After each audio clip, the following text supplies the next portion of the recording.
Gentlemen,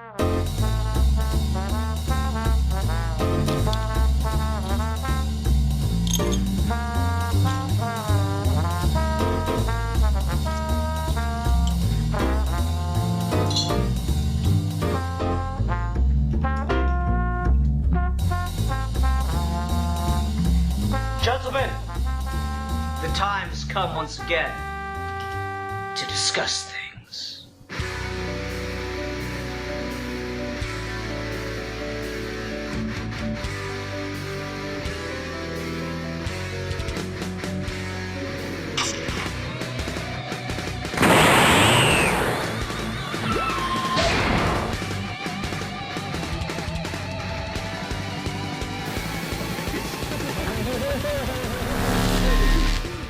We'll not do a proper intro. We'll just come in on that. Hi everyone, welcome to another episode of Geeky Gentlemen. I am Sid Part 2. I am coming through so fucking loud. I don't know what to do about it. It's ridiculous. Hi. Yeah, Hi. it's very, very odd, isn't it? Like, sometimes I re-listen to our episodes and Ian is so much louder than everyone else. I don't know why. Like, literally, my fucking mic setting thing is down at the lowest level, and I try to, like, lower my thing in post and make sure everyone's matched, and I do like editing on it and stuff, and it just never fucking works right. Technology, man. Yeah, It's I mean, his channel, and in he all will fairness- be heard above all. Yeah, I mean, in all fairness, the most important person is talking. Do you really need to listen to anyone else? I was about to make a really racist joke, but I won't. Do it. Do it. Yeah. Right at the beginning of an episode. Do it, Steve. Do it, you fucking coward. Don't do it, Steve. I'll do it off recording. You fucking... Steve Baxi is a coward, confirmed. I mean, I will make certain kinds of racist jokes on call because I'm Indian, so I'll make like Indian jokes and shit, but like I will not make a racist joke I can get in trouble for on mic. But you'll admit that you had the racist thought, which is just as bad, so Steve Baxi is officially canceled. I am self-aware. I deserve partial credit. Oh my. Anyway. Anyways, Anyhow. So Steve, what are we talking about tonight? Hey, so guess what? It is 2022. It is January when this episode is going up, which means everyone's doing exactly the same thing. They are watching shit tons of movies from 2021 to know what the best shit from 2021 was. It's Oscar season. We got nominations coming out. We got all these movies hitting streaming. And one of the last movies to come out last year that made a pretty big splash, a week after Spider-Man No Way Home, which was terrible, was a long-awaited sequel to The Matrix. So we're talking about Matrix Resurrections, directed by Lana Wachowski and written by Lana Wachowski. She opted to do this one by herself because her sister didn't want to revisit that world and didn't feel like she had anything to say on it. So this is an entirely solo venture on her part. There was also no second unit director. She also did all of the action sequences on her own. And the movie almost did not get made because of the pandemic. So lots of hurdles to this one. dang. I did not know that. I did not know. See, I knew that it was just Lana Wachowski, but I did not know why she was going solo for this one, if there was like a reason for it or whatever. I mean, we can get into it more as we get into the conversation. Part of it, the story behind this movie is the Wachowskis' parents died, and Lana, as a way to express what she was feeling, decided to just like write a script for a Matrix sequel because her mindset was, if I can't have my mom and dad, the two most important people in my life are Neo and Trinity. And so she wrote a story to kind of bring those two characters back as a way to kind of cope with her parents dying. And her sister was supportive of this venture, but that is not how she felt she needed to recover from this.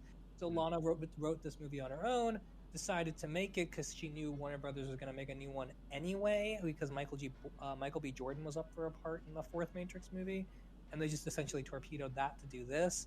And as this movie was filming, we got the hit with COVID and the production shut down. And 3 months into shooting, she's like, well, fuck, what if I just don't make the movie anymore and it never gets released?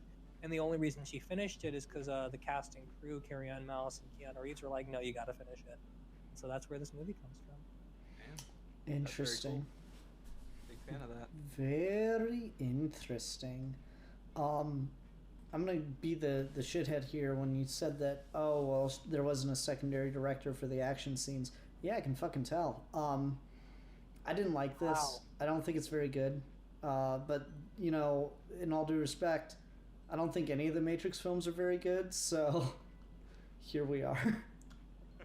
I fucking loved this movie. And like, it's funny because I don't know. Like, I don't know what Steve and Alfie's feelings are on it. I'm probably the biggest fan of just the Matrix as a franchise overall. Like, I'm super into the fucking Matrix. Like, Matrix was really important to me as a kid. I watched the like trilogy over and over as a kid. Like, I don't just like the movie. I like it the way that like fucking Star Wars fans like Star Wars. You know, I'm into the Matrix, and I've played, you know, all the Matrix video games and all that shit. Like, I'm, except for the MMO one, but I'm super into the Matrix. And it's funny to me that a lot of the like hate for this movie, like a lot of longtime Matrix fans are kind of not digging this movie, I guess, in the same way that like a pretty decent chunk of like longtime Star Wars fans were not digging on like Last Jedi and stuff, I guess, if I can come with a comparison. But like,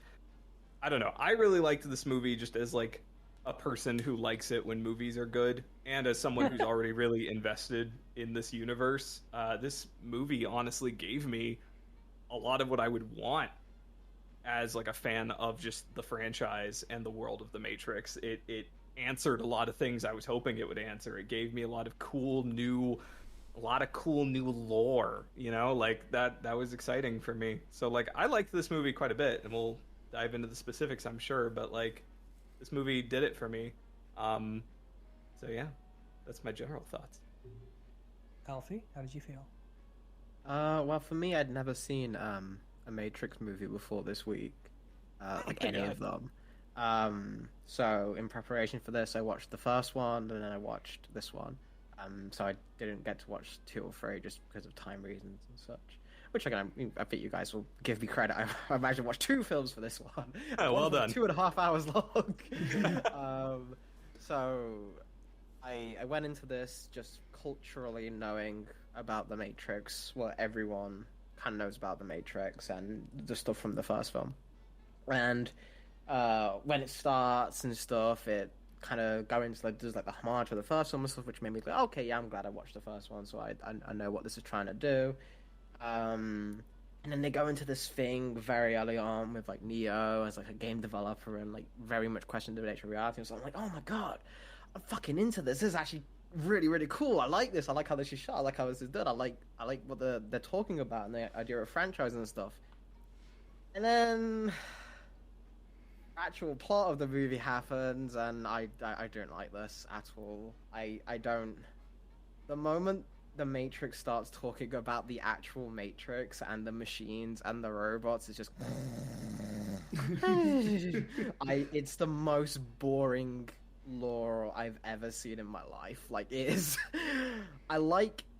My feelings on this is I'm just gonna say I don't like it. I don't like the first one either, but there's a lot of cool shit in it, which makes me more frustrated, you know? Because there's a lot of stuff here I'm just like, if they just stuck with this, I'd be here for it. This would be my shit. And then they didn't stick with that. Or they tried to have their cake and eat it too, and they've mixed matched and stuff, and by that point you'd already lost me, if that makes sense. So complex feelings on these things, but more leaning to Ian, where I didn't like the watch. So Ian doesn't like it. Alfie is mixed, but is leaning towards Ian, and then Matt likes it. Mm-hmm. Yep. It's funny because I'm kind of with Alfie there. We're like, if they had just told me that the original Matrix franchise was all just like the video game, and that like the fucking trap that Neo is in at that point in the film is like the real world and just the real reality of the Matrix the whole time, I would have been so here for it. Oh yeah. That's what I thought it was doing. I was like, oh, fuck, this slaps. I would have been so here for that, because that was the part that I really, really enjoyed. It was really interesting. Like, the way that it did the repeating cycles and the people regurgitating the same things over and over again, and like we're gonna trudge up this dead franchise or this finished franchise that like is really respected as a piece of art, but we're coming back for another one. All that stuff was really great, and I legitimately liked it. And then just the idea that like the developer is having like mental breakdowns where he's wondering if he's actually in the Matrix or not, and if it's all just like some kind of mental thing. I actually really really liked that part of the movie, and I was kind of into it. And I think to its credit, like that's a really clever and cool way to kind of reflect on the thing.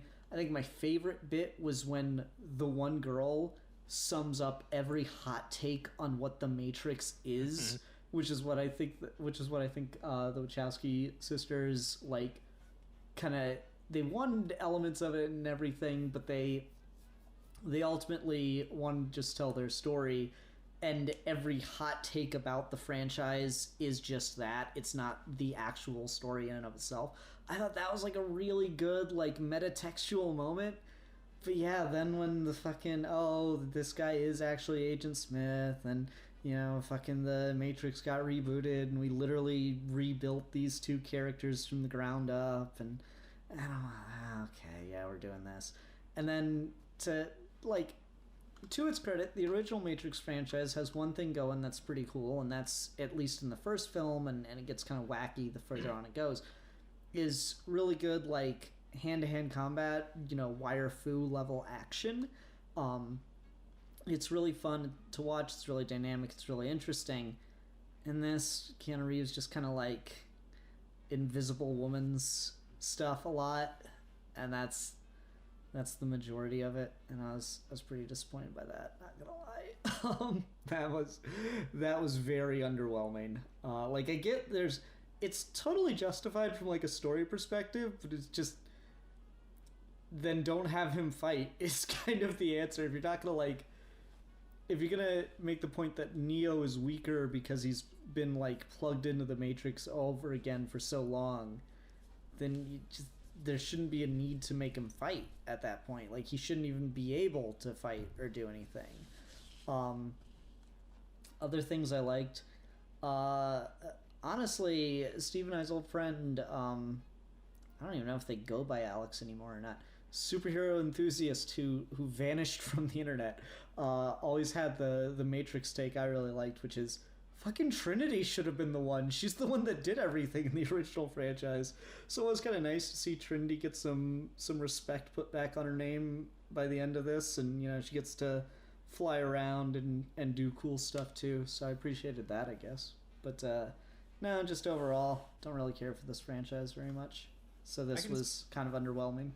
Yeah, I mean, I can certainly agree. I think most people who like this movie and don't like this movie would probably agree that the opening bit where we're getting to see Neo live through this like endless cycle of his day-to-day life where he's having these breakdowns and panic attacks about what's real, what's not real, all the so meta it is borderline parody stuff in this movie. I think all of that is really really good, and that's probably my favorite part of the film.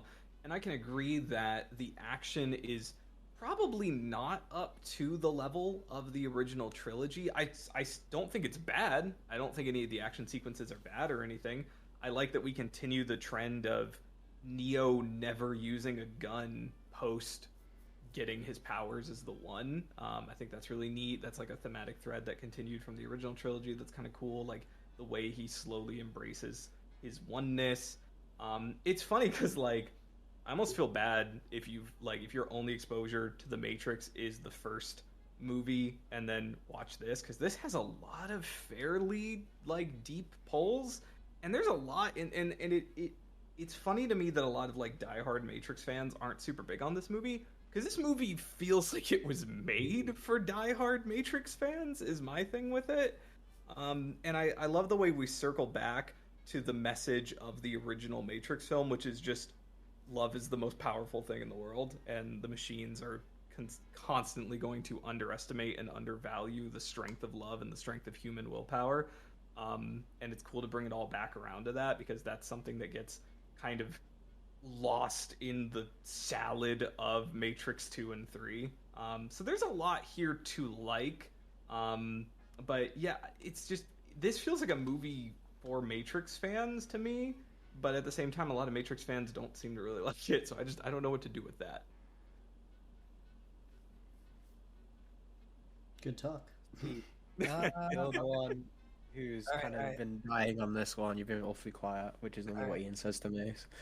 So, this movie is fucking amazing. It's probably the best franchise blockbuster movie since Last Jedi. Okay, I need you to understand that words have meaning, and so you can't just say every things. movie that has come out as a sequel, action blockbuster, franchise entry, this is the best one since The Last Jedi. Last Jedi is ultimately a better movie, I think, because it's a little bit tighter, it's a little bit more thematically linear. Everything kind of pulls towards one very specific vision and direction by the end. But this one's kind of like the first Matrix, kind of a crapshoot of philosophical ideas, so it's kind of all over the place. But aside from that, and kind of a laggy middle where they explain the lore of the last 60 years, that's kind of boring. This whole movie is amazing. It's one of the most fascinating, like, deep studies of nostalgia and what the purpose of fiction ought to be and what the place of blockbuster action is. I love every fucking second of this movie. This movie is absolutely incredible. I'll disagree with Matt a little bit and say I don't actually like the Matrix franchise overall, but I love this movie, and this movie retroactively makes me like the Matrix films more. Like, I've always thought the first Matrix is pretty good, it's historical, it's important. The second two are kind of eh. And then this movie comes out, and suddenly I'm like, The Matrix is the greatest thing to ever be created in action forever. It's so good. Matrix Steve Resurrection, just is like rethinking his entire fucking like cinematic opinions the last year or so.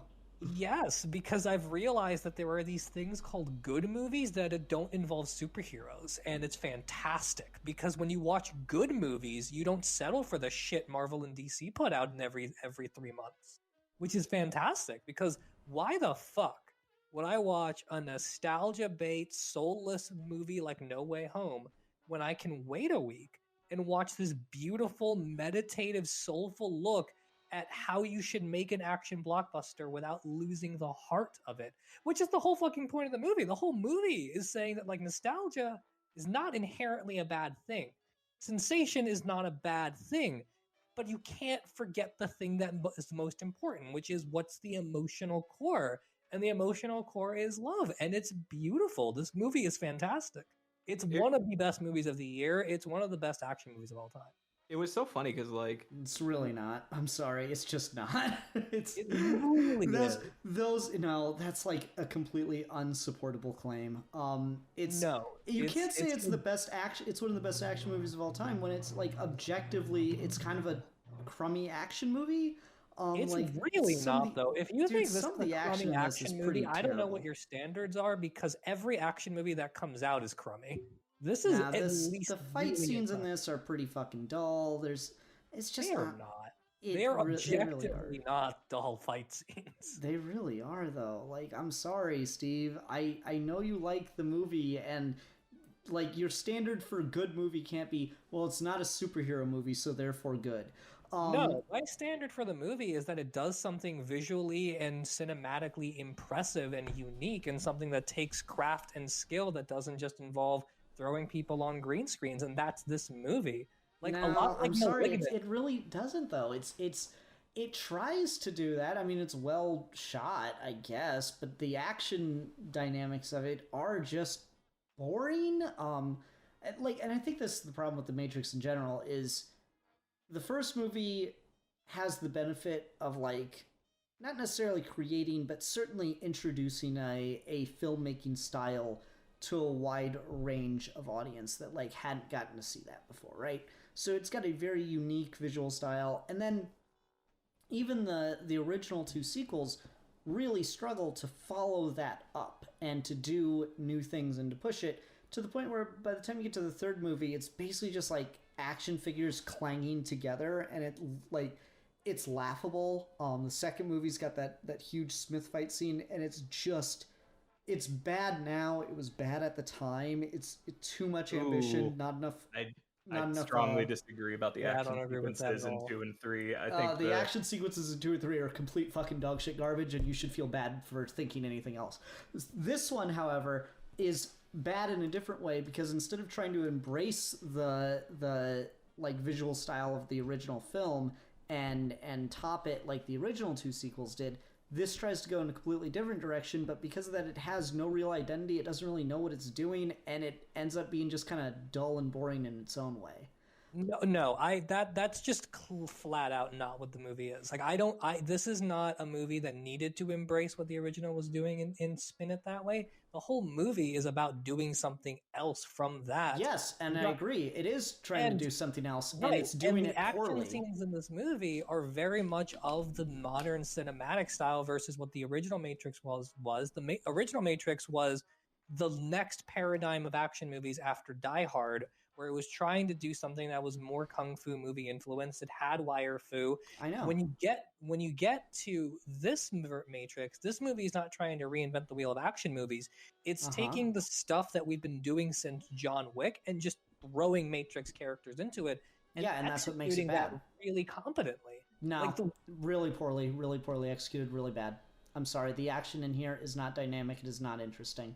The action in here is very slow, very cumbersome. Keanu Reeves does not look like he wants to be doing this, which is funny because, of course, you bring up John Wick, which is Keanu Reeves as well. But it's just, like, again, you said that Lana Wachowski directed the action sequences in this herself instead of bringing on someone to assist with that. And it does really look, not amateurish, but it does look like she's not as competent or not as aware of what she's doing in those sequences as she is in other ones. Because there's scenes in this that are, like, directed and shot and I think look really cool. I like the moment with the, I guess I'd call it, like, the bullet time trap with the new architect played by Neil Patrick Harris and Trinity in the garage scene. I really like that sequence. That's a really cool sequence, but it's not an action scene. The action scenes, like, they're just riding around on that motorcycle and there's chaos and people running through the streets and he's using his invisible woman force fields left and right and center, and it just doesn't hit. It just feels boring, and, like, it's one of those moments where I just, all right, guess I'll look at my phone for a few minutes because I kind of know where this is going. They're gonna keep running away on motorcycles until they get to some kind of trap or find some kind of ridiculous exit strategy. And then when they get to the conceit, when they get to the, all right, this is what the sequence was leading to, we're going to go up a building and they're going to try to fly, which is, like, the big thing for the Matrix is, like, oh my god, that's how aware they are of the Matrix. They can even bend the code to let themselves fly. That's the part I liked. That's the part that's, okay, now it's interesting again. Now it's actually cool. The action itself, I think, is, you're right, it is made more like the new typical action scenes, which, by the way, I don't really care for all that much anyway. So I guess I'm a little biased against it just from the start. But it lacks a visual distinction that the original film had going for it, which is, like, I think 70% what I like about the original film. And it just kind of does the standard now, and that makes it really blasé and boring, especially when it's doing the standard kind of poorly. I mean, I don't agree with that, but I don't think we're gonna get anywhere on that debate because you're just saying it didn't resonate with you, and I'm just saying it resonated with me. But as Steve, on that, Steve, because I was kind of gonna go in the same direction because it was like Ian's doing a remarkably bang up job of covering any critiques I was gonna say, so I'm gonna pivot it into... No, you come in here and you support me. You're right. I think the action in this film is pretty bad as well. But you've already said all the 6 ways to Sundays, and this is a long podcast. So, like, we'll go for 3 hours. We will deconstruct I will say I haven't seen the second film, but, like, that's the one with, like, the guy Neo versus, like, all those different Agent Smiths, right? Yep. Mm-hmm. Ian, what are you talking about? That's hype as fuck. Oh yeah, no, the action sequences in fantastic. The action No, sequences in it's 2 and 3 are trash. phenomenal. Oh No, god, I that- love that. I've The seen that fucking whole clip. highway chase, man. The The highway highway chase. is alright, looks. but- I don't care. Here's my thing. I don't care if action looks silly in live action. If it's that consciously trying to be Dragon Ball, fuck it, just give it to me. Yeah, like it's just Dragon Ball at that point. Like I'll take it. Just this movie. If this movie just had Keanu Reeves with his fucking John Wick hair, started doing some fucking Goku combos on people, and Neo has Ultra. Can you imagine the fucking gifs people would make of like, oh, John Wick's unlocked Ultra Instinct now because now he's doing fucking all these new flips. That's something I missed that I liked in the first one, is the hand-to-hand, the gun fu stuff, okay, whatever. But that actual hand-to-hand stuff, it's ridiculous, but I love it. I love it because it's unashamed to be that. So, one thing I'll give this movie, and I guess the franchise thing is, I guess what Steve specifically is resonating with, because he's not even a fan of the franchise, but I do think this is a case of, it's very rare that we have franchise films that are like an IP or something that are this specifically one person's vision, that are this specifically one person's take. And I think with that comes a lot of flaws from the advantage of having a team, of having the thing. The reason why Marvel movies always get kind of, they're never complete dog shit, but they're never high grade, is because they're very meticulously gone through a factory of a bunch of people who do the action scenes and stuff like that. This is very much the product of, it's still a large team to get a movie of this size made, but one person's specific vision rather than a studio. So I can understand why, specifically Steve, knowing you, why that would really resonate with you and why that would be something that you're more emotionally into. And in theory, that's where I want to be as well. And for a lot of this, and like what you're saying, like what this movie's about, is like, yeah, I'm here for it. But I also think there does come a point where the reach of a thing can be out of its grasp, out of the technical limitations, that maybe we should have had both of the sisters on this film. Maybe we should have had this look a little bit more, because I feel like even you were doing this big gush of praising it, Steve. Like, oh, there's this big lore dump in the middle that's boring. It's like, that lore dump goes on for a really long time in a 2.5-hour movie, Steve. Okay, no. When I say lore dump, I mean when Neo meets what's her face again? Gal from like one of the who's old now, from one of the Yeah, Jada Pinkett Smith's character. When he meets her and she's just showing him around, like, okay, this is Io. We have strawberries now. Reprimand the captain. Like that, 15-minute chunk is what I think is boring as hell. It's the exact really same long part of an already long movie, though, Steve. Right? And we've Well, talked no, this hang before on, about hang on. pacing. That whole 15-minute chunk where she's just explaining to him what the world has become, I find really boring. And it's the same 15-minute chunk that's in the original Matrix movie, where Neo wakes up and Morpheus is showing him around. And he's like, by the way, this is what the world's like. And I find that boring because I don't give a shit about post-apocalyptic economics or societies. All of that is boring as hell to me, and I could not care less what your future wasteland looks like as long as it's a future wasteland. But the second they start forming the plan and leaving, the second they're like, okay, we're going to lock Neo in a jail and they're going to bust him out and they're going to go rescue Trinity, everything after that picks right back up for me. I think it's boring because I don't like lore dumps, but that's about it. It's not something where I feel like the movie is actively slowed in pace. It's just that's the portion of it that I didn't want to see because I didn't like it in the original either. Mm-hmm. But okay, so that's I where liked the I'm lore at. dump. Go ahead, Matt. Yeah, Matt likes the lore stuff. I But like where the I'm at is lore. with that is the thing with the Matrix that I can't ever separate, that I guess you've managed to separate, is it's really strong ideas about, again, like you say, love, and like the idea of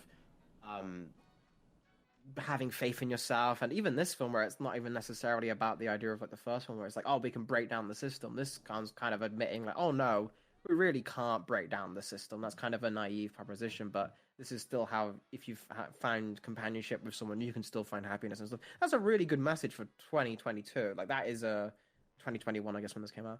That's a really strong like idea of comfort for people. That's very realistic, and that's normally what I'm trying to lean towards with fiction these days. My issue with that becomes is, it's not, the film isn't just that. The film is that with because it's not just that one scene in the middle. It's where any time then and out of the Matrix, nearly every line of dialogue from every character is about what Morpheus is like this, and he's like this AI construct, and then we have trying to get them out of the Matrix when they're in the pods and stuff like that, and it's very much lore related, technobabble thing, and it makes me not be able to connect with any characters that aren't any characters that we meet outside of the Matrix immediately become unconnectable for me. I can't get invested in stuff, and I guess this film is very specifically focused on two individual people. But even then, Trinity's not in the majority of this film until you get to like the halfway point. She's out at the beginning, and then there's the thing. But even then, she's not. She's not active Trinity. Yeah. Yeah, exactly right. Well, So I like, think the difference there, just to highlight the specific example you gave of what Morpheus is in this movie and Trinity not being in the movie, the difference I'm trying to say is the lore dump of what Io is kind of meaningless for me. But when they're going into the dialogue that you pointed out of what Morpheus is, which is he's literally an algorithm. They call him a modal. They say that he is some parts Morpheus, some parts Agent Smith, and that's made him into a different person, and that Neo programmed him into the Matrix to essentially run a test to see if the Matrix was real or not. That's all character stuff. Like, that all thematically and character-wise resonates with what this movie is about. Neo doesn't want to believe the world he's in is the real world. Morpheus's whole performance is geared on the premise that he is an algorithm that is halfway between the prosaic Morpheus and Agent Smith, who is complete machine and lost his mind. And that actor plays up a version of Morpheus that's a lot more like funny and kind of out of his mind than Lawrence Fishburne does in the original movie. That kind of info dump stuff, that kind of stuff is really interesting because they'll say things in dialogue to explain what the Matrix is doing. Like the opening of the movie say, why would someone load up a program and do something different with it? That's not just a plot question of what's happening in the scene. That's the theme of the movie. Why would you reboot something and do something different? What is there to be gained from that, both on a technical side, but also on an artistic side? And that's what the whole movie is. The movie opens with that question by where the first shots are the first shots of the original Matrix from the opposite perspective, and then things go differently. And that kind of lore dump stuff that's thrown into the middle of the actual thematic exploration makes those two things inseparable. And that's what's so good about this, is that the world they're building for this version of the Matrix and the stuff Neo is wrestling with and ultimately what Trinity ends up symbolizing, all of that's connected. And all of that I think is really, really good, to the point where the Agent Smith and the Neo dichotomy, their relationship, they're very much two sides of the franchise debate in a certain way. Agent Smith has probably the best line in the whole fucking movie at the end when he just pieces out with the sunglasses, where he's like, "That's the difference between you and me. Anyone could have been you. I could be anyone." And that is essentially the statement the whole movie's trying to make about franchise blockbusters in a nutshell. That there is a distinct difference between something that anyone can gravitate towards versus something that consumes everything else in its path. And it's trying very hard to walk that line, and it's not saying it's above it, it's just saying this is what that feeling is. And I love that. right, but see, Steve, the thing with me with this film is you saying all of that, which I picked up from the film, but you saying all of that and your tone and how you emoted that was more engaging than the film itself delivering that message. That's my issue, is I'm here for everything with the message. I am absolutely here. It's just, for me, specifically, so obviously that's going to change.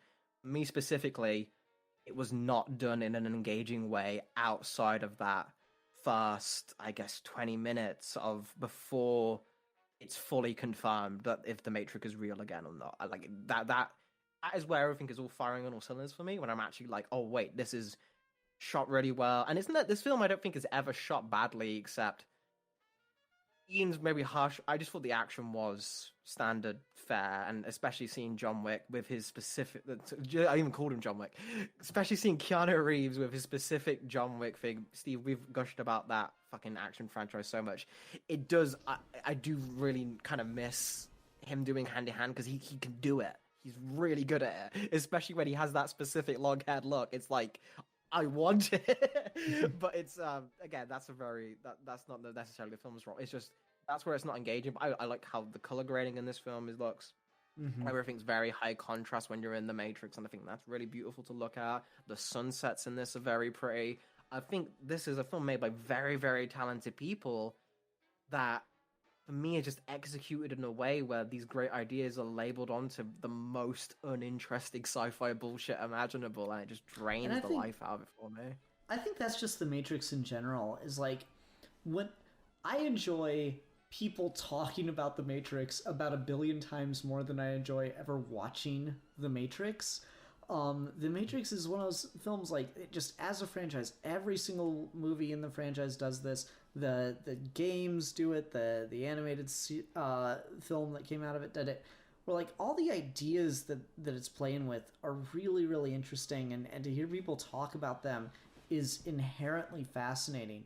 But then you sit there and watch it, and it just puts me to sleep. I honestly can't stand it. That I like the conversations the film inspires more than I like the films themselves. Which, I mean, is a good, for a positive spin, that is a good thing to take away from art, for sure.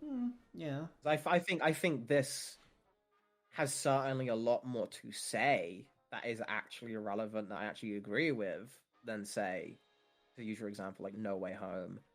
I still enjoyed No Way Home more than this, and I don't like that film either.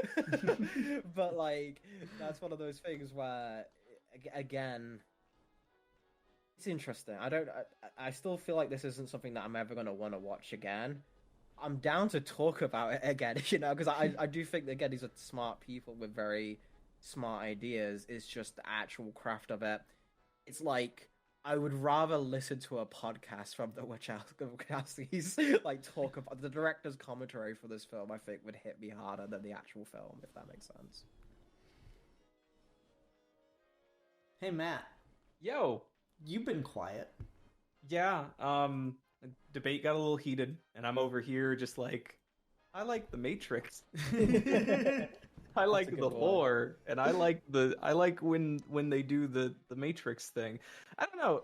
This movie is so like, I walked out of this movie and I was like trying to figure out how to describe the experience I had watching it, and the only word that was coming to my mind was like wholesome. Like, I walked out of this movie and I was like, this was cute.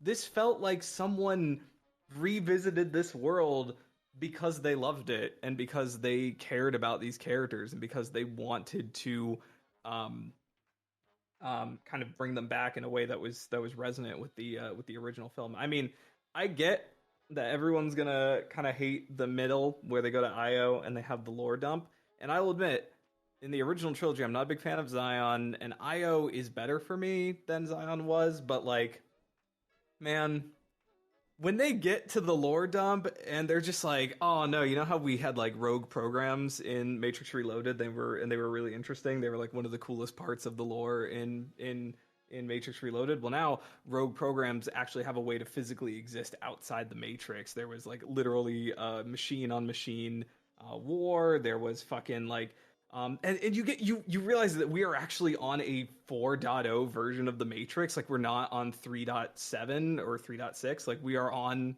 the 4th version of the Matrix, which is really exciting. Like, I'm just a nerd who likes the Matrix. Like, I don't know, man. Like, the original Matrix movie, I think, is pretty good. It's a good movie. It's great.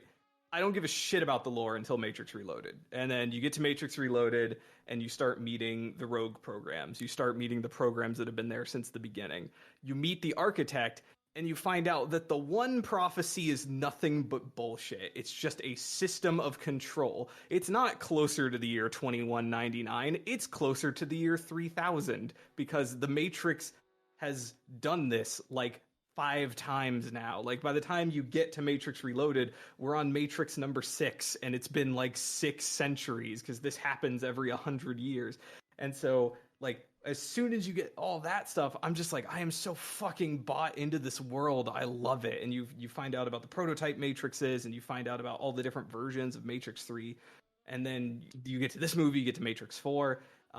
which is funny because it's actually on the 4th version of the Matrix, which is really, really cool. So, like, I don't know, like, you're all making such good smart points, and I just really like the Matrix. Some of the Matrix lore is fucking dope. I want the fucking world where people are fucking vampires and werewolves. That would be the 2nd prototype Matrix. That's a fan theory called the Nightmare Matrix. No one really knows much about it, but supposedly, because the Merovingian has 2 sidekicks that can only be killed by silver bullets, and they are presumably from the 2nd prototype Matrix, which is believed to be the version of the Matrix that had a bunch of fucked up shit in it. We don't know much about it, but anyways. But like, yeah, that's lore stuff that I like that no one else here cares about. That like if it just, you know, my name is a geek for fun, and I'll have just an outrageous British accent. The thing I think that the Matrix would benefit from is if it just went a little harder. You know, just fucking lean into it and do I'm Australian now. I don't know, man, because it fucking drifts. It's all fucking Union Jacks. You know, just like fucking if they leaned into the Matrix and just fucking, yeah, everybody's flying and werewolves are there, and once you realize you're in a computer program, it's like lucid dreaming, and it's not just like this. Fucking Neo's the only one who figures out how to fly. Y'all know it's a computer program. You just fucking download Kung Fu into your head, but no one thinks, oh yeah, no, flying, that's too much. That's fucking stupid. But like if they just went harder, if things just got cooler, I'd be down for it more. That literally happens in fucking Matrix Revolutions where they have a big giant DBZ fight. Yeah, but then the action looks really bad. It looks like fucking action figures crashing into each other. Yeah. And it's also pointless because it's a fight that he's going in intending to lose to secretly get to the machine god that he should be able to control with the powers we saw in the previous movie, which would imply that he woke up from the Matrix into another Matrix, but I guess not really. He is just literally Jesus and can control machines even when he's not plugged into the Matrix, and this is when things start to bother me. I want to see that action figure fight Ian's talking about because I'm thinking I'm gonna like it. I mean, I don't know, I don't hate it. It's just like, it's at the end of like a 3-hour movie, and it's kind of underwhelming. And I mean, I'm just gonna watch the clip on YouTube. Yeah, in isolation, I bet it's great. Matrix Revolutions is rough because there's a lot of real world stuff that is legitimately boring. So like, that's fair. But I don't know. With this, I'll admit I don't have as strong an opinion on the fight sequences either way. I think they're fine. Like I'm kind of with Alfie on this one. I think the fight sequences are serviceable. There are moments that I legitimately think are really cool and creative, especially during the motorcycle chase where they've eschewed agents in the form of just having hordes of people attack and like throw themselves off of buildings as like human fucking, you know, kamikazes and stuff like that. Like, there's a lot here that I really enjoy, and the way it comes around to all be about love and heart and blah, blah, blah. Like, it just, I mean, I don't have a ton else to say except for that it resonates with me, and I really like this franchise a lot. that's pretty much where I'm coming at from. It's just amusing to me. Yeah. Do you like the Animatrix? Yeah, I like it a lot. That's the one movie in the franchise that I think is actually really good. Yeah, I watched the Animatrix for the first time because I never got around to watching it, so I watched it for the first time in preparation for this movie coming out, and I liked it a lot. Mm-hmm. But yeah, I mean, this is just a new installment in a franchise that I really like that is very meta and deconstructionalist of what it means to be a late sequel in a giant franchise, and it hits the right notes for me. I don't know that I have anything that I can really add to what Steve has already said about it, other than just from my perspective of someone who just really likes this franchise. It certainly gave me everything I wanted from it. I mean, I think that's the thing, is that you hit the nail on the head when you said this felt like a movie where someone came in with characters they clearly loved with a take that they wanted to do. And one of the common things that people have been saying online about this movie is that essentially what Lana Wachowski did is that she came in and made a movie and says, the Matrix belongs to her, and no one else can make a movie in this franchise but her or her sister. And I think that's honestly kind of fair because that's what this movie is. This movie basically says from Act 1 that whether or not they decided to do another Matrix movie, Warner Brothers was going to make one. And they're already in pre-production on another Matrix movie when this one was being written. And instead of that, she went ahead and made another Matrix movie. She made a Matrix movie that didn't do well at the box office, that divided people of the fan base. And at this point, we're probably never getting another Matrix movie ever again, or at least not for a very long time. And I feel like for a person that like legitimately loves these characters, that used them to cope with their parents' death, that's probably the biggest win you could possibly have, is to say, I know I gave you my creative IP, but now it's mine forever because no one's going to watch this again except people who like me. And that's literally a mic drop moment. I love What it. is what is the female version of a fucking Giga Chad? That's what I'm saying. Like, that's the most Chad fucking move of all time. But Yeah, then, the most Chad fucking move of all time is to make a bad movie. Cool. but then like, there's just so much, like, little things here in this movie where, a lot like the first Matrix, the Matrix, like, they make fun of it in the beginning that you guys mentioned earlier, where, like, the Matrix is a movie that can kind of be about anything because it's kind of ambiguously about everything. So, like, the fact that it's a trans allegory, that's a really messy thing because at its core, The Matrix is a very intricate movie about identity, and it's a message about identity that very specifically resonates with trans people, which is a different thing than, say, it was designed as a trans allegory or it is inexplicably and always will be a trans allegory.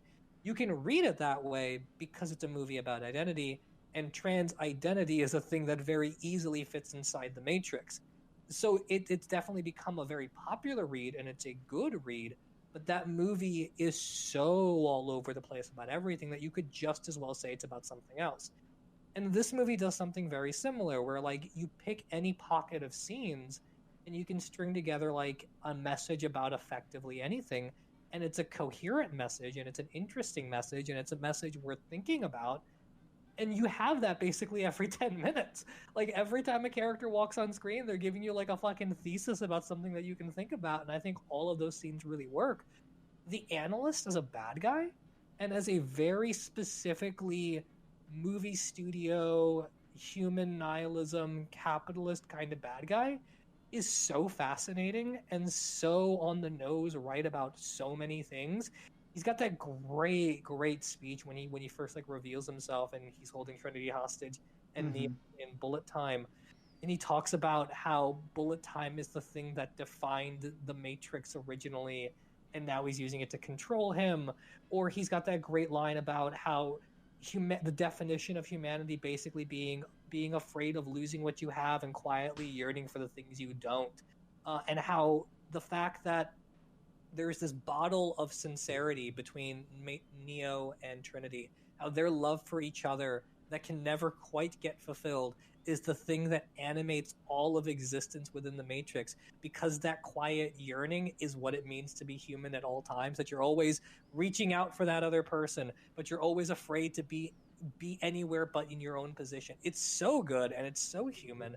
I love all of that. I love every scene he's in, and I think every like little quip or one-liner or speech he goes on is 100% on point.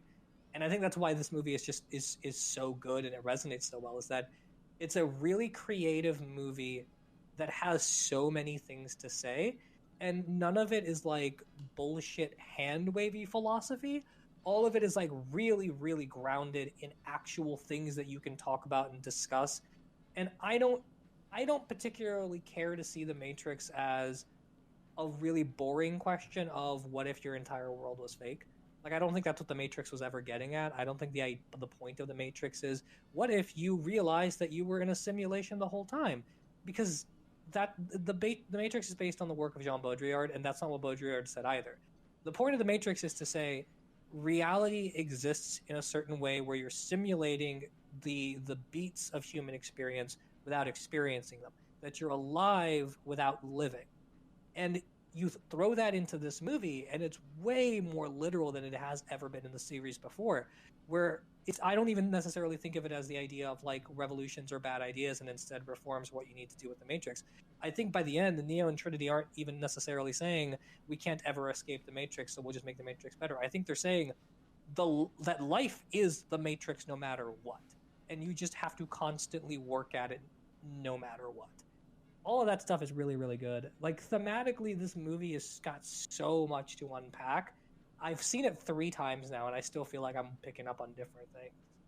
I will say I appreciate that the movie gives no fucks about being subtle in any way, shape, or form. Oh yes, And thank God for that. I can't say that the original Matrix movies were really all that subtle to begin with, but after the sort of after the red pill got sort of misinterpreted or appropriated by fucking weird right-wing nonsense people, I can very much understand Lana going into this and saying fuck any amount of subtlety that could potentially be misread as something other than 100% what I am intending.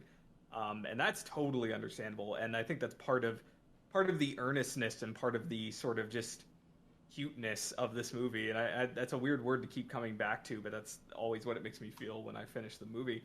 Part of it is just comes from that, like, this is very explicitly what I am trying to say. This is what I am trying to communicate, and I am not leaving it open to be interpreted in a way that the originals could be.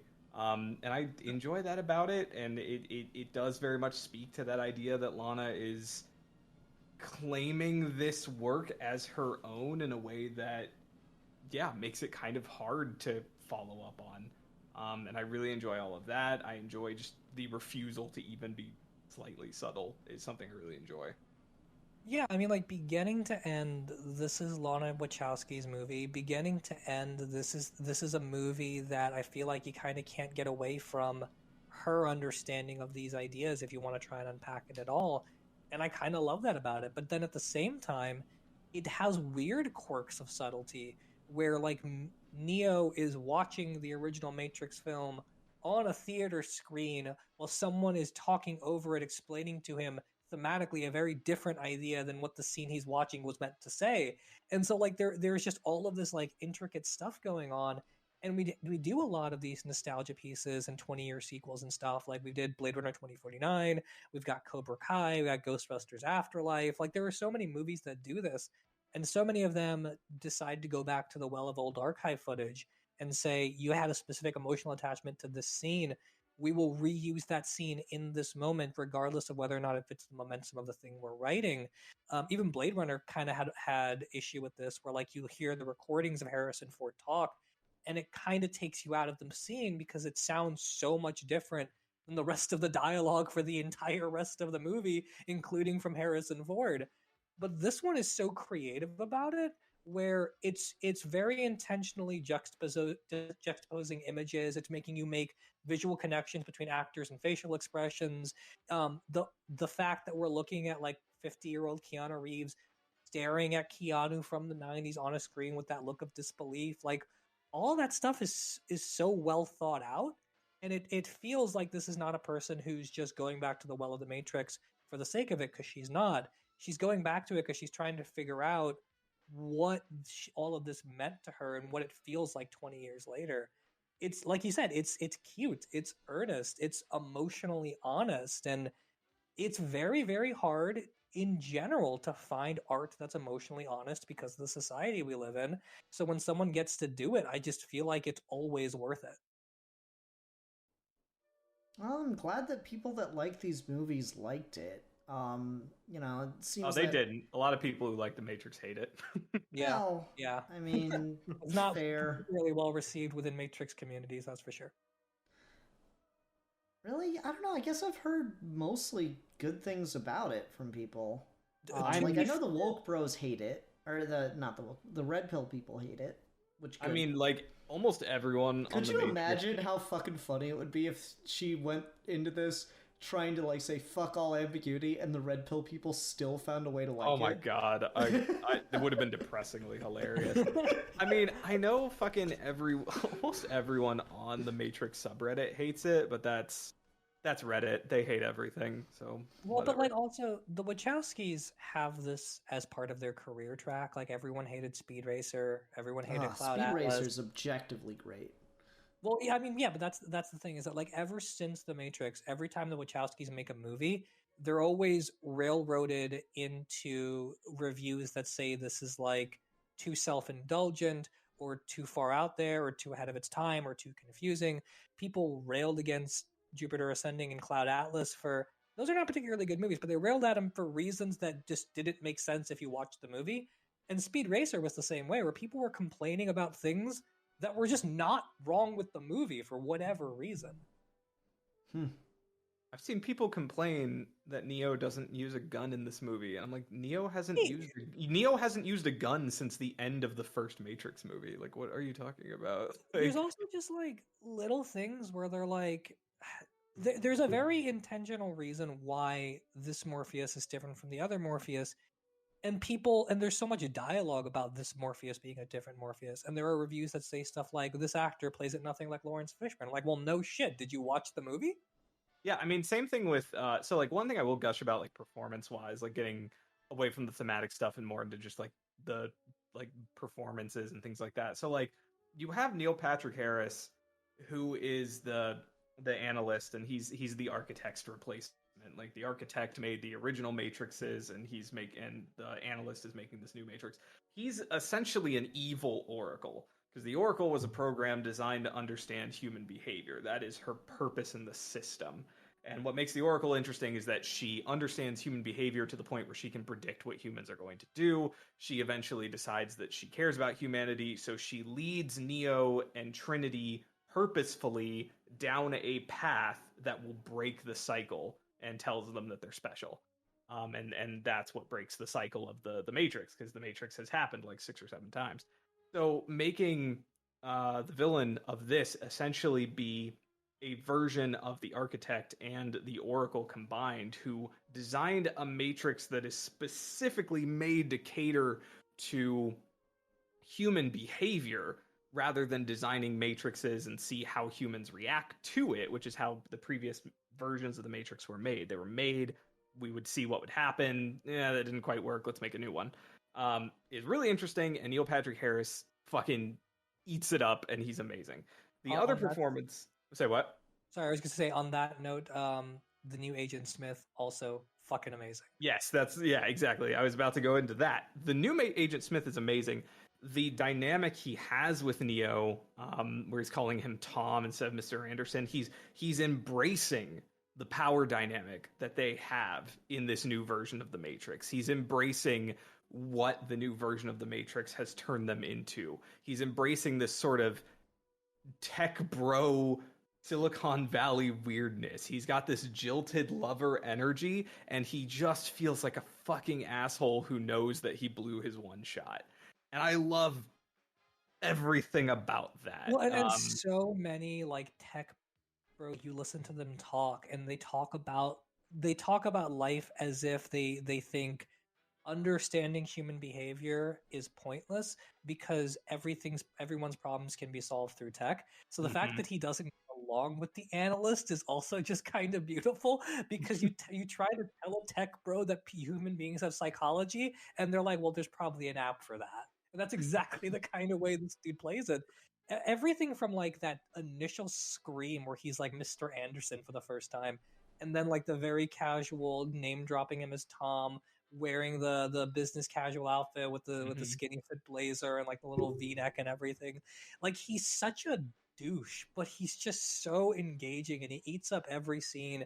He's probably my favorite actor in this whole movie, even including Keanu Reeves and Carrie-Anne Moss and Neil Patrick Harris. Like, he's just so unique, and he's spliced in so sporadically, and I feel like every scene he's in just hits.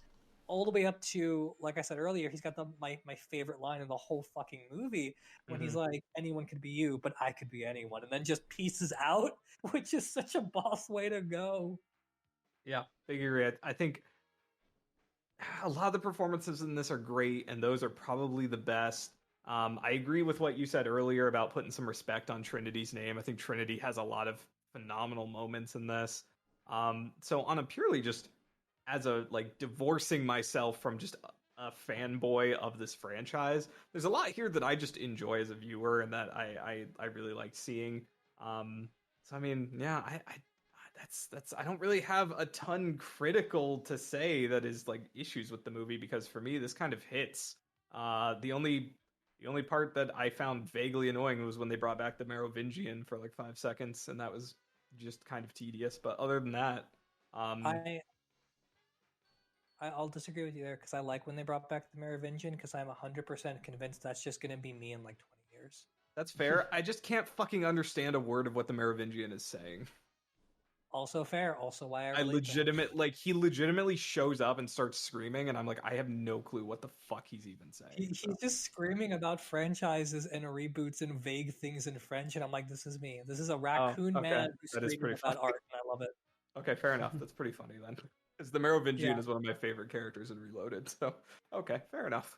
Yeah, no, I really really like that bit, but yeah, no, I mean, there's also a lot of new characters in this. New Morpheus is fantastic. I love Bugs. Bugs is so much fun. I Oh, love that. Jessica Henwick can do no wrong. I love her. Yeah, no, she She's great. absolutely can. She's funny as hell. She's quirky. She's got all these great one-liners. She The does. fact that her backstory is a thing that actually happened to Lana is the coolest thing of all time.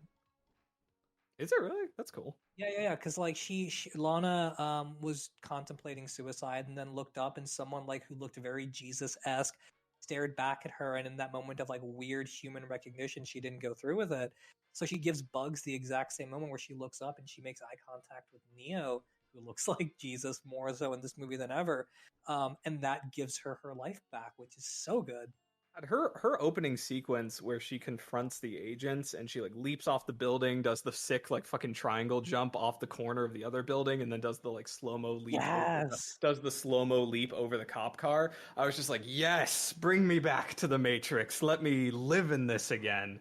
So And I mean there's just like oh, it was great. Big fan. there's also just like all of these little things where it's like it feels like conspiracy theory when you start saying it out loud, but you know it's all kind of there. Like Trinity's boyfriend in this is the director of the John Wick movies, Chad Stahelski, who they credit in the credits as Handsome Chad because clearly, why wouldn't you? But Chad Stahelski is also the stunt double for Keanu Reeves in the original Matrix movies. So in Trinity's fake life, she's married to fake Neo, which is amazing. Yeah. She and Bugs does have a lot of my favorite lines in this. I love her conversation with Neo when she talks about the way that the Matrix weaponizes everything that means something to people, and she might as well just be looking at the camera with the word Matrix replaced with like internet or like literally any other form of fandom or social media, or just like the idea that we have these stories that resonate with us and they get weaponized for profit. They get weaponized for this, that, and the other thing. That's so poignant to what this movie is trying to say. And I love that. And she has a lot of, and like that whole conversation is one of my favorite moments in this whole thing. So yeah, I love Bugs a lot. She's a great character. Big fan of Bugs. I liked her conversation with Morpheus when she's just like, well, if you're gonna, I would never tell you to narrow it down to a binary choice, but blah blah blah. And she like goes on that whole little mini rant. And she says, but you already know the choice is irrelevant. There is no choice. You've already made the choice. You're just trying to understand why. Like that, all that God. shit is fucking great, and I love it. The so like unbelievable self-awareness of saying like you can't present someone a red pill blue pill option and act like it's a choice because it's not is the greatest thing of all time. It's great. I love it. As soon as like that, and the opening scene really works for me because I loved being confused by a Matrix movie again. Like the Matrix this movie opens and I have no fucking clue what's happening, and I'm just like, I missed this. Like, God, it feels amazing to not have any idea what the fuck is happening. And I love it. It's great. And like, again, as a lore fan, like all the little things, like operators are now able to manifest a physical form, even though it's probably a hologram inside the Matrix. They're using Windows instead of dial-up phones because it's a new version of the Matrix and no one has a dial-up phone anymore. Like, ugh, it's so good. Like, it's like there are so many little things that they sprinkle in about how the world has changed, how the lore has changed, and it does it for me, It's man. great. It does it for me. It's great. Top 5 movies of 2021. It's so good. It's so fucking good. It was a delightful. I'm not gonna shit on No Way Home. It was just a nice palate cleanser because I saw No Way Home in theaters and then went to see this in theaters, and it just, it made me feel refreshed. I just am grateful for the day when you guys learn to like things and not in spite of other things. That'll be good. I like No Way Home a lot more than Steve does. It resonated with this more. Like I enjoyed No Way Home fine. I'm not trying to turn this into a review of No Way Home. I just think it's really fucking hilarious that it seems impossible to talk about. No, this movie was good because No Way Home sucked. Well, no, but I think the fucking take. But that's because they're both fundamentally banking on nostalgia in different ways. Right. Like No Way Home is purposefully bringing characters in from movies from like decades ago, or like in the case of Spider-Man, like 2 decades ago.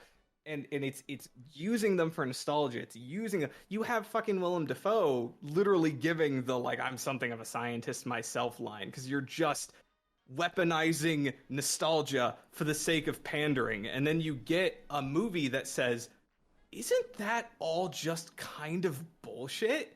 And it's nice.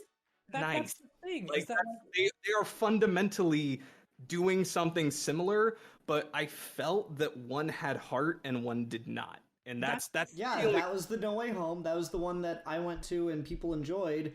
And then there was this that I sat through and was like, fuck, I gotta watch this movie. Yeah, the one with heart was the one that I enjoyed, right? That's what it's supposed to be, right? Like, I don't give a fuck if you don't like the movie. It's whatever. It's just, I find the temptation in this day and age to go, well, thing good because other thing doing something similar, and that version sucked. It's just like you're just trying to justify liking something in spite of something else, and I find that like knee-jerk reaction, that temptation, and it's fine, it's just dunking on things, I don't give a shit, but like just that like little knee-jerk thing is like, okay, I guess we're doing this. So it just makes me want to shit on this harder. Like, I didn't like it. I didn't like this movie very much. It had things I liked in it, it had things I enjoyed, but I didn't really care for it. It wasn't really for me. But when the knee-jerk reaction seems to be, well, shit on No Way Home because it's doing something similar with nostalgia bait, honestly, I enjoyed the take in No Way Home and what it did with its nostalgia bait in the end a lot more than I enjoyed this. This felt more fake and like manufactured because of how meta it was. Like, it seemed to, yeah, man, isn't it real bullshit when things do that? Anyway, we're gonna keep doing that. It feels like the fucking joke in Jay and Silent Bob Strike Back where fucking Will Ferrell describes the plot of the movie up to that point and someone says, that sounds like the plot of a really stupid movie, and then they both look at the camera. That's kind of what I'm left with as far as an emotional reaction to this. I'll take a cheesy little meme recreation 10 times over as opposed to something pretending to be deep and then ultimately coming up with something that's really hollow for me emotionally by the end of it. I just feel like fucking the guy in just got a rock for Halloween. I don't like anything. Oh no! I'm just sad, guys. I like Nightmare Alley. That was a good film. That was another remake. Oh fuck! Well, no, I mean, Ian, to your point, I know what you're saying. I think for the purposes of this chat right now, I'm not saying this movie is good because No Way Home is bad. Like Matt said, it's really, really hard not to talk about both of these movies at the same time because they came out a week from each other and they are both fundamentally premised on the same thing and have two very different ideas of what they mean. So it's just hard not to compare them and what they think these ideas are supposed to mean. But at the same time, I feel like at the very least there has to be like some kind of acknowledgement here that the vision behind this movie is a fundamentally different thing that's antithetical to what No Way Home is. No Way Home, regardless of whether you like it or not, as a Marvel movie, is very much designed and put together from a studio universe perspective for multiple people to be what it is. Whether that's good or bad is off the table, but that's just what it is. Versus one person, Lana Wachowski, writing the script, building the team around it, and making this whole thing from the ground up for what it is. You can say you like No Way Home better and you don't like The Matrix Resurrections, that's fine. But I think it's really, really hard to have a conversation about either of these things without using the other one as kind of a touchstone example because of just how similar they are and how different their productions ended up being to get them to different places. I mean, I think that's fair. It's just the like knee-jerk reaction to put things against each other is it just gets so irritating so quickly. Like, I feel like is there a logical fallacy along those lines? Because it feels like there should be. Is it false equivalency or something? False equivalency is just when you like compare two unlike things as if they're the same. You could say like false dichotomy, where like two things are opposed to each other even though they're not. Yeah, it just has that kind of like knee-jerk reaction. I'm like, yeah, there's an undeniable like emotional thing, and if you just want to rag on No Way Home, you know, be my guest. Disney and Sony can go cry into their pile of money for all I care. But just that knee-jerk thing. I mean, I guess I'm glad for Wachowski for getting to make her movie and do the thing that's like really special and personal to her.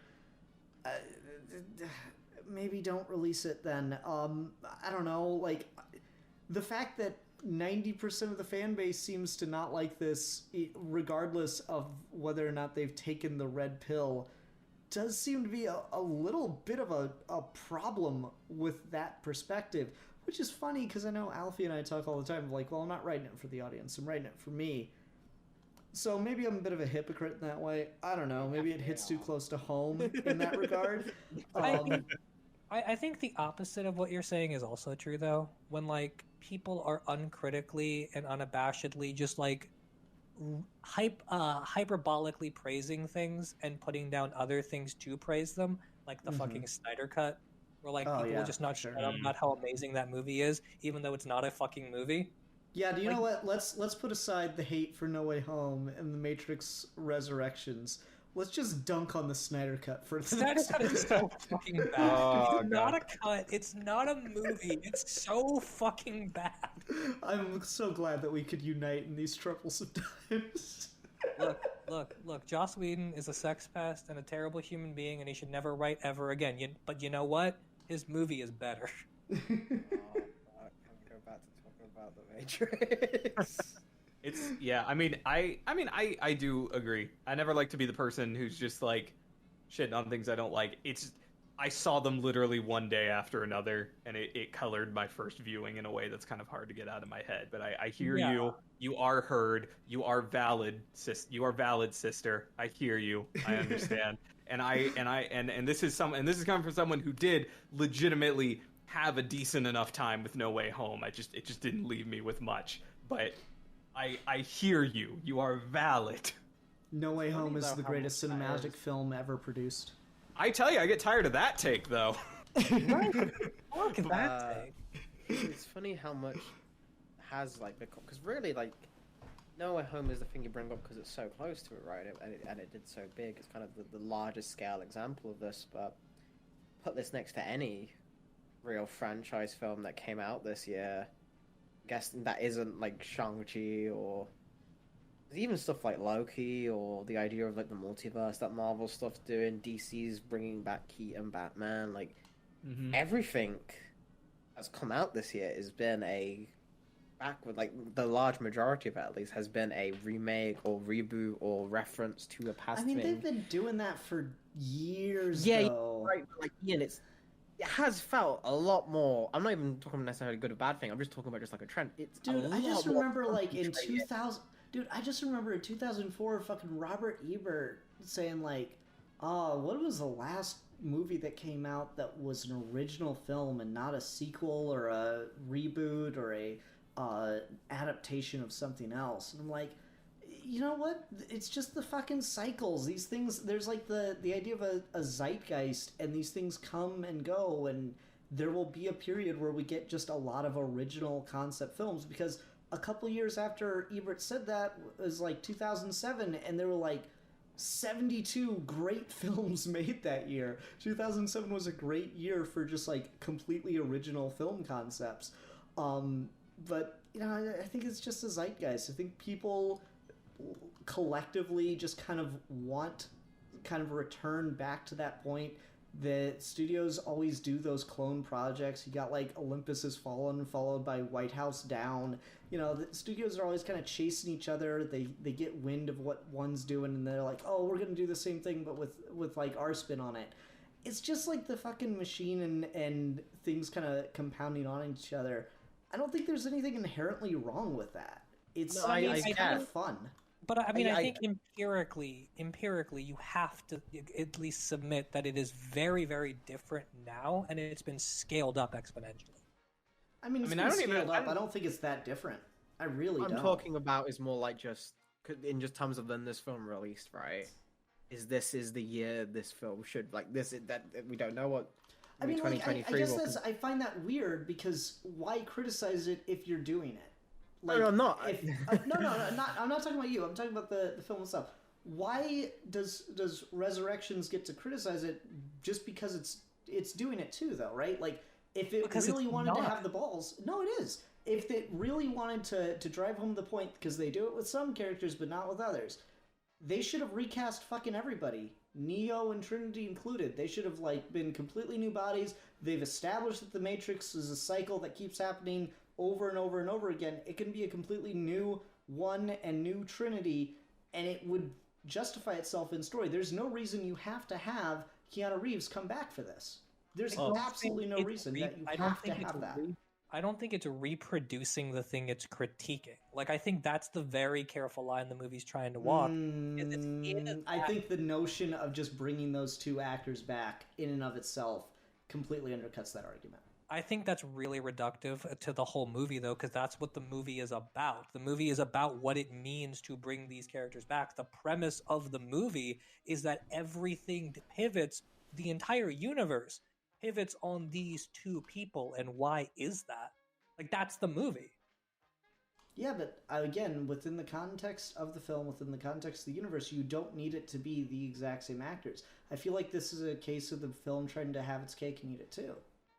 I don't think that... I think that's a reductive way to look at it. Like, I don't think it's reproducing the thing it's criticizing. I think it is very intentionally criticizing this thing by using the language of the thing it's criticizing. That's all it is. It's at that point, it's getting so fucking muddy that it might as well have just made the stronger decision and recast. I don't think that's a stronger decision. The movie is about these two people. It's about these two people specifically and why we can't recast them. That's the movie.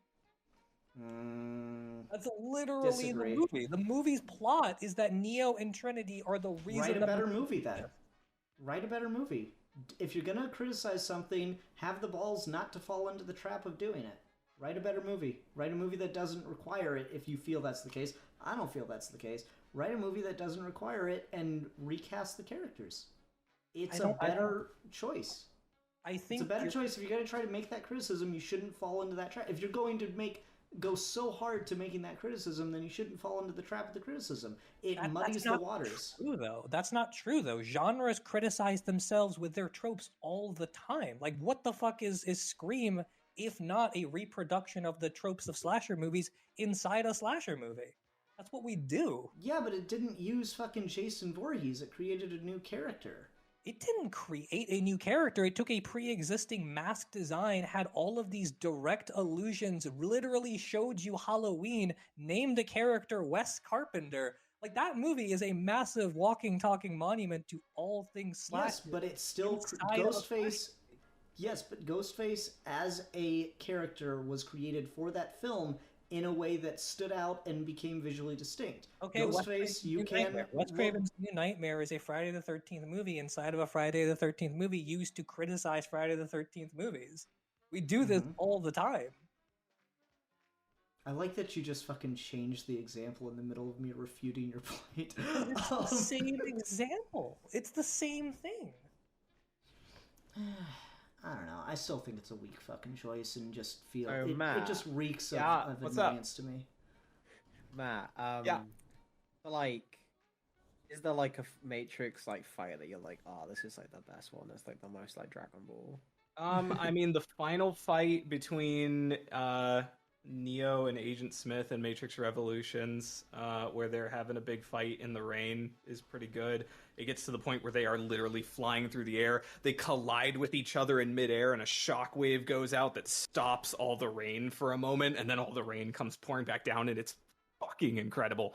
The fight sequence between Neo and the horde of Agent Smith clones in Matrix Reloaded is also really good. And they could not have done a new Matrix with a new one because in the Matrix trilogy, they break the cycle of the one, and it is theoretically probably impossible to have a new one because the anomalies in the original Matrix that led to the creation of the one no longer exist. Thank you, Matt. Steve, question for you. Like you know more about the behind the scenes of this film, right? I know a good bit, yeah.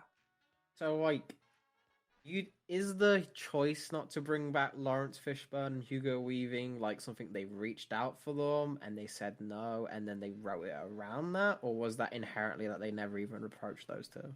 It's a yes and no. They didn't approach Lawrence Fishburne because the idea of this Morpheus was intended to be different to begin with, so they didn't want him back for it. They did reach out to Hugo Weaving for Agent Smith because Agent Smith can essentially become anybody, so there's no reason to have a recast version of him per se because he can just look like his old self, or you can cast 6 extras and they could all be Agent Smith, which is what they usually do. But Hugo Weaving couldn't come back because of scheduling conflicts with something else he was doing.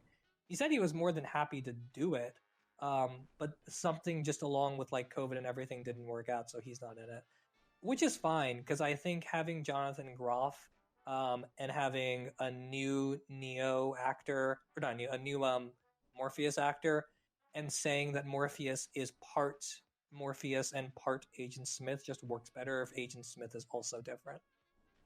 Thank you, Steve, my good man. And finally, Ian, Sid Part 2. Mm-hmm. Would you agree with me that this is a bad movie franchise? Yeah. Okay, thank you all. This has been Geeky Gentleman. Brought to you by Matrix. Yet another tired old franchise that we keep bringing back with the same bunch of actors. But sometimes they're recast, sometimes they had a weird British guy who kind of, spiced it up a little bit, in my opinion at least. But sometimes these franchises need to keep going on and old favorites until we eventually get to the finale in 2099 where Steve and Ian fight to the death and I would destroy him. For the right to mate. Like you've both got bird bodies, so like you're both gonna break the moment you touch each other. I'm just gonna like call Alfie over and be like, Steve, you get ready to fight me midair. I just hope my wire fighting team is ready. And then it's just gonna be Alfie behind a curtain with like a rope. It's gonna be great. Steve, we should go we should hang out. We should go to like fucking Sky Zone or something and do a like wire fu style battle. That'd be fun. I feel like if we do that, we also need to like play some really epic fucking fight music. There you go. I'm thinking like the Bruce Faulkner DBZ track, yes? Oh yeah, for sure. Just like have it going the whole time over us talking before the fight too. Yes, exactly. Make it so loud in the worst possible ways. I love you, Steve. You're my friend. Best around. Yeah. No one's ever gonna keep you down. I don't know the rest of the song because it's all cliches. Yeah, exactly. All right. Does anyone know whose turn it is for next week? Has anyone kept tabs on this? I believe it is your turn because Matt picked a Gretzko. I picked this. I think. No, wait. You picked Wonder Woman, so it's Alfie's turn. Still mad at Alfie for missing the absolute nonsense that was our Gretzko review. Alfie, did you watch any of it? I'm just curious. No. Okay. All right. Get to it. When I'm drawing one of these days, I'll have one in the background. There you go. You don't have to. You don't have to watch it. It's just Yes, you funny.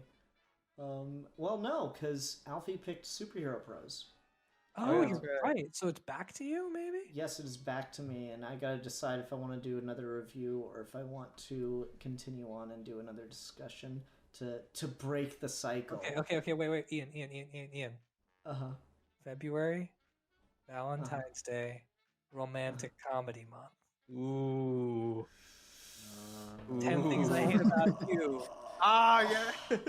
No, you pick whatever you want to do because we just subjected you to watching this. So you do you, boo. I mean, I don't mind doing a theme month, but it's not going to be just straight romantic comedies. We're going to do stuff like romance as the theme. Like, whatever we're talking about has to have romance as a major part of it. So you can't just pick, like, oh yeah, fucking The Dark Knight, because he, like, loves Rachel in that or Okay, but I whatever. can pick the first Matrix movie. If you, I swear to God, Bat, I will fucking choke. I will drive to Ohio. It is not that far away, and I will choke you. And as you're choking, you'll be like, "God damn, this is worse than COVID." So yeah, I don't mind doing that. Alfie, you seem to have the most like reaction to that. Do you not want to talk? Like, actually, I'm kind of tempted to really lean into it and make sure because I know how much Alfie hates romance stuff. That's me. Yeah, I just can't. I don't like it. I can't write it. Can't have it. That's me. Yeah. All right. So, are you gonna hate me if I do it? Yeah, I'm gonna hate you, Ian, because I just can't. I'm just not a romance guy. You're not. Like, I know how much it bugs you. Really bugs Kissing me, and yeah. mushy stuff. I Yeah, honestly it don't know if bugs he's me. being serious or not at this point. I don't fucking know. I can't tell. Because There's you too could. much Because I could. sass. Geeks for fun could be anyone.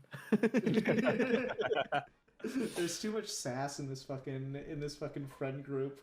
Like I legitimately think that people watching this don't think we're friends and think that we just like all secretly like have fucking cork boards with like research on the other to try to just hurt each Oh, other. do you guys not? I mean, I've got a dartboard with Ian's picture on it. I don't know what you mean. Mine's in the shop. Ah, that makes sense. yeah. Oh yeah. It used to be like a little archery target, but then we couldn't go outside for 3 years. Uh-huh. Fair. Steve, you know you're allowed to like leave your home. You just can't like go interact with people. That sounds so dangerous. I like my home. I wasn't doing that before. I'm not gonna start now. Right, like you're expecting me to like open my door? What? Yeah, I don't want to you hear could. it, Steve. You took me all around the fucking shop. Don't you lie on call. You took me to a fucking mall so you could touch jackets. Those were really nice jackets. They just didn't really suit me. I don't think. They were pretty sweet jackets. They were Steve, pretty... did I tell you I got a new jacket for winter? Ooh, what kind of jacket? I got a heated jacket, Steve. Wait, how does that work? It's got like it's like wearing a heating pad. Oh, okay. You mean like jersey uniforms and shit have? I guess I don't know. I've never seen. And I jersey. said you had a bird body. You didn't have to take it so literally. What color is it?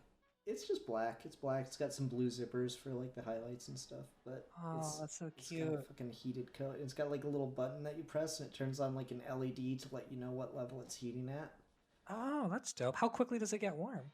It goes through like a cycle where it gets warm, where it warms up really fast, and so you can almost like within a minute or two feel it heating up, and then it like gets to a certain point, and then it goes down, and then you can set it to if you want it at like highest or medium or what.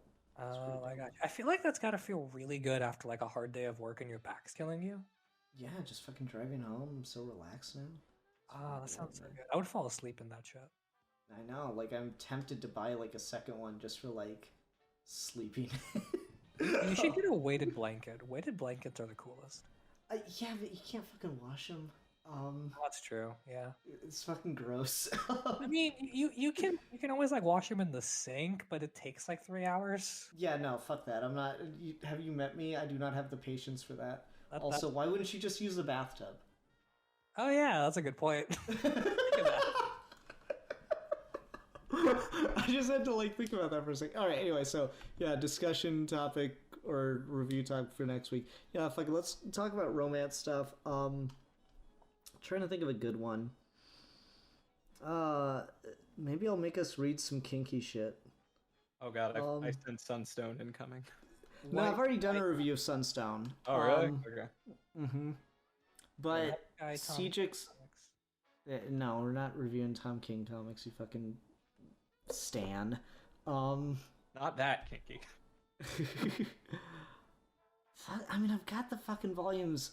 Like, Steve, anytime I say a comic that I want to read, you're like, oh, that's too many issues. So like, is like 2 volumes of a trade that like aren't very thick? Is that an acceptable length? I mean, how many issues is it? I don't know. It's like 2 trades. Let's call it like 6 to 8 issues. I mean, that doesn't sound terrible. What is it? It's called Swing. Oh yeah, I've read some of this. Sejik's wife worked on it as the artist, and that's how I found it, and it was just a really interesting book. I've got like the first 4 volumes that I bought because they were on sale, and it's something I've been meaning to read, so it might be interesting to talk about Swing. Yeah, I mean, that sounds fine. All right, let's do whatever the first 2 volumes of Swing end up being. I'll look into it, send you like at least the issue counts or the trade titles. I'm pretty sure they do a pretty good job of making their stuff available online, so it shouldn't be too hard to track down and be able to read. So yeah, that's what we're doing. We're gonna talk about Swing next week, and I get to make a fucking spicy thumbnail. And then when I fucking like post it with the @everyone on Discord, it's gonna be the most viewed episode of Geeky Gentleman in like a month. So that'll be fun. Yeah. There's the rule for Geeky Gentleman Romance Month. Everyone picks something that I can make a spicy thumbnail out of. Let's make this the most viewed month of Geeky Gentleman episodes possible. Anything less than 200 views is fucking trash. I got it. So All this right, is Geeky Gentleman Horny Month. Geeky Gentleman Horny Month. Let's go. Yeah, Horny month. Yeah, let's do it. Basic instinct BDSM comic shit. Let's do this. Yeah, let's go. I'm down. This is gonna be so exciting. I know Alfie's just sitting there like, God, what have I gotten myself into? All right. I know it's early and we haven't gotten to we haven't discussed this yet, but for my next go around for a topic, we're going to review the vagina. The vagina. Talk about it. The pros, the cons, the ins, the outs. How do we feel about it? I'm into it mostly, I would say. Yeah. There you go. I That's like my review. some time in there. Not all the time, but sometimes. I'm a fan. Yeah. All right. Yeah, that sounds like fun time, everyone. Please join us next week for the start of Geeky Gentleman Horny Month. Until next time, I'm the philosopher. I'm the Matrix erotica lover. And I am the champion of Geek Press. And I'm just horny. And we are your Geeky Gentlemen, and we will be discussing things.